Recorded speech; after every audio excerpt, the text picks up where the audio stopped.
Cambridge railway station has served this world-famous university city since the 19th century. Outside of London, it is among one of England's busiest stations, acting as a junction for regional and national services. Recently, the station has benefited from significant improvements to meet with its substantial customer demand. And with new trains replacing existing stock, this is a station which is far from being stuck in the past.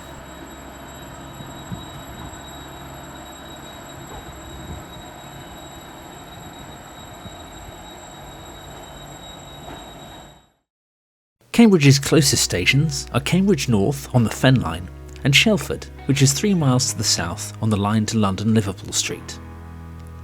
But if we turn the clocks back to the first half of the 20th century, this map looks very different. Not only was Cambridge at the heart of a great many more railway lines, it was, within a radius of 5 miles, populated by a great many more stations. In this film, we will explore what remains of these lost stations, beginning with those that once existed on the railway lines of the present day. And to do so, we need only travel south by half a mile to a station with 2 names. Variously referred to as Trumpington or Royal Show, our first station was only ever intended to be a temporary one, constructed as it was for the 1922 Royal Agricultural Show. The station was sandwiched between the extant London-bound line, as seen here from Lourdes Bridge, and from the Cambridge to Oxford Railway, whose track bed is now occupied by the Cambridgeshire Guided Busway.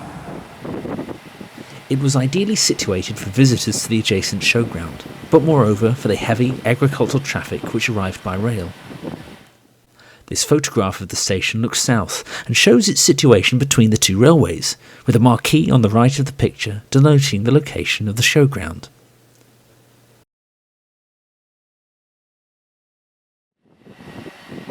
For a structure intended to handle only 5 days' worth of traffic, it is little wonder that after nearly a century, nothing of the station survives.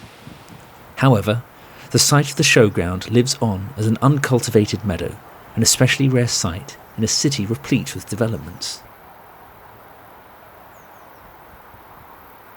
Our journey continues southwest and onto the line which whisks commuters towards London King's Cross. It is here that we reach the disused station of Harston. The station itself was located on the north side of the level crossing.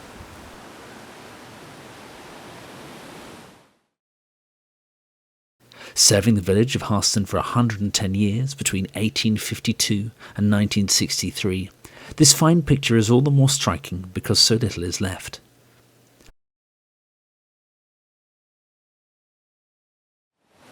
Gone are the signal box, platform and platform shelter. But all is not lost. On the crossing's south side stands the cattle loading platform, whilst the retaining wall of the northbound station platform can be seen behind the ivy. The station master's house, now a private residence, also survives. We bid farewell to the southernmost station on this trip, and travel half a mile north of Cambridge Station to another Royal Show platform, which, like its descendant of 1922, was only ever intended to be temporary. Looking south from Lourdes Bridge, one can see Cambridge Station. Facing north from the same bridge, one can see the site, if not the remains of this ephemeral station, which is thought to have been located where construction is now occurring. Here, passengers could alight to witness and wonder at the latest agricultural innovations.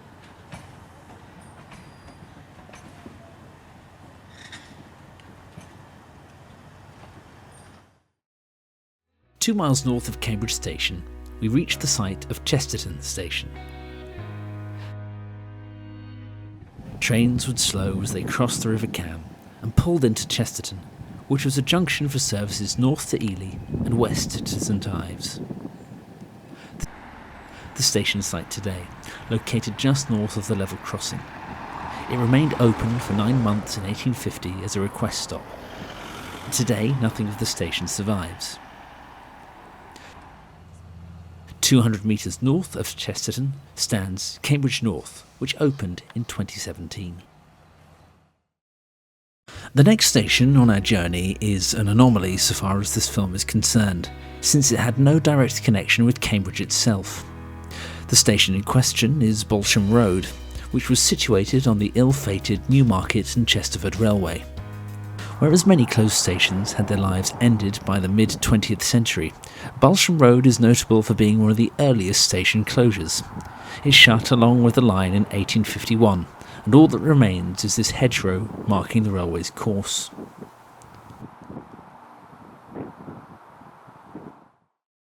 Taken almost 100 years after closure, this was the station building which once served the villages of Balsham and Fulbourn.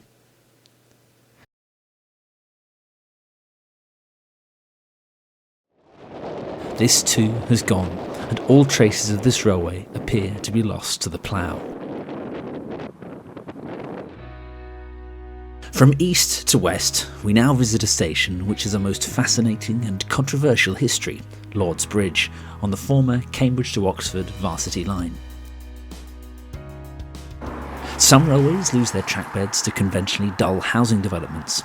The alignment of the railway due east of Lourdes Bridge is occupied by the Ryle Telescope, a radio telescope array. West of the telescope, the railway's alignment is now an access road to the rest of the observatory, on which the station site now sits.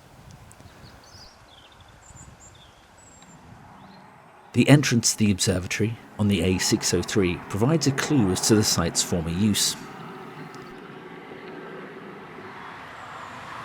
The railway may have gone, but this characterful building endures.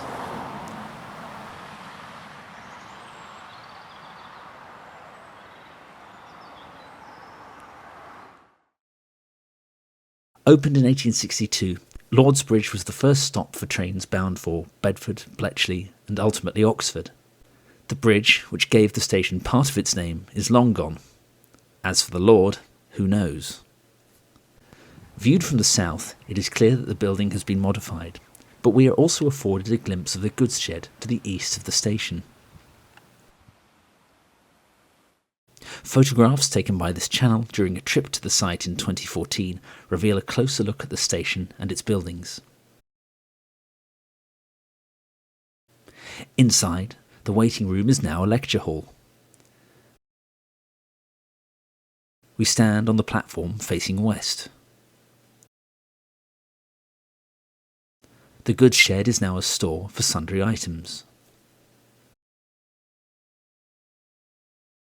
And here we have a view of the alignment from beyond the goods shed.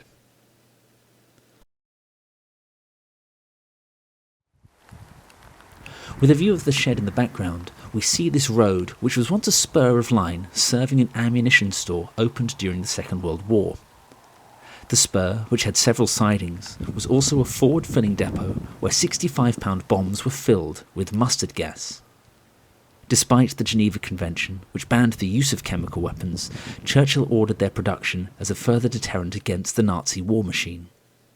Here, after all these years, a few rails from the spur remain embedded in the concrete. Our next station, Cherry Hinton, takes us to the east of Cambridge and the still active line to Newmarket and Ipswich. We find the aptly named Railway Street adjacent to the level crossing in Cherry Hinton.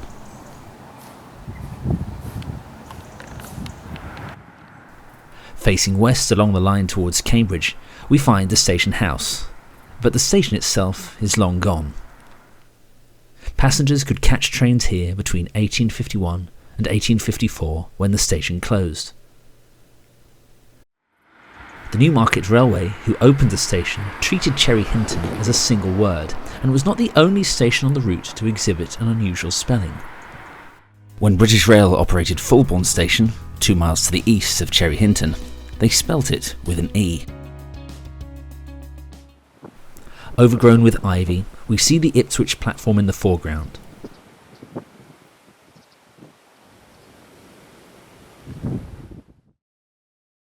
It is now a world away from the immaculate presentation as seen in this fine photograph. The station closed in 1967, and the double-tracked line was singled in 1983. Here we see the Cambridge-bound platform. Every few years, announcements are made about plans to reopen this station and one in Cherry Hinton. Perhaps one day this will come true. Our next lost station is Bartlett Junction, the first stop for trains heading towards Mildenhall on this now closed branch line. Seen here from Newmarket Road Bridge, the gated spur of line represents the point at which trains entered Bartlett Junction and the Mildenhall branch.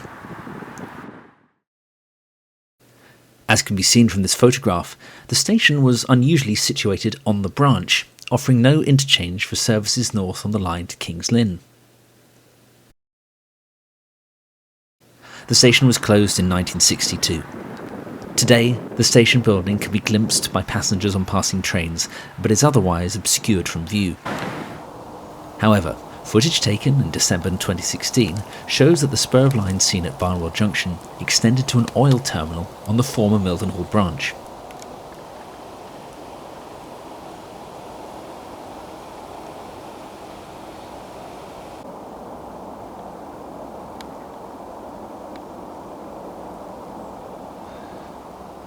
Regrettably, this length of track and all signs of the railway at this point have now been cleared.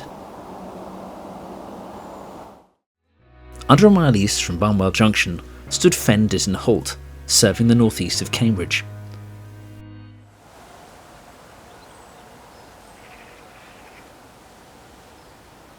The halt was located approximately here.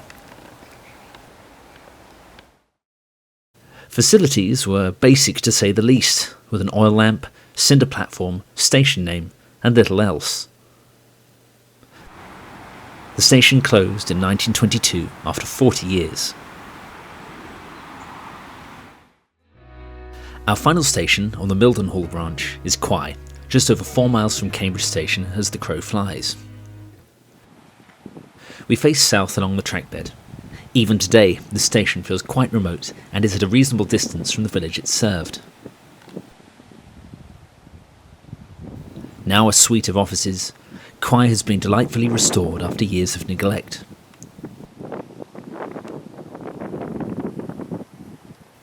Standing on the platform, facing Cambridge, affords one another fine view of this building.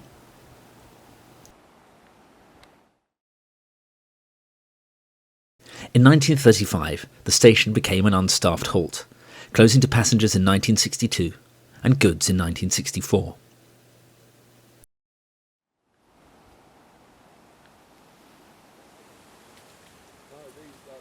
If one is prepared to continue beyond the station buildings to the platform's north end, one will still find it intact.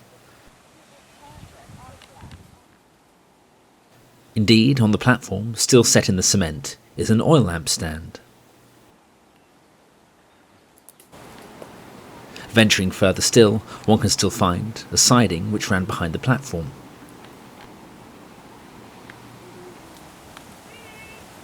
And on the siding, still firmly attached to the ground, one of several remaining track chairs.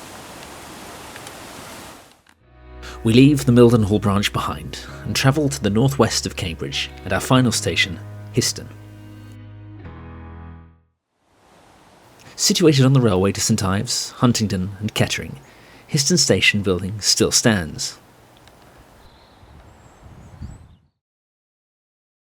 Opened in 1847, the station closed to passengers 123 years later in 1970.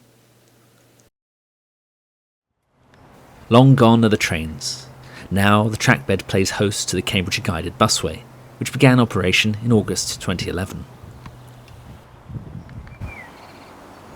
This footage, taken in 2017, shows the station without the scaffolding that presently surrounds it.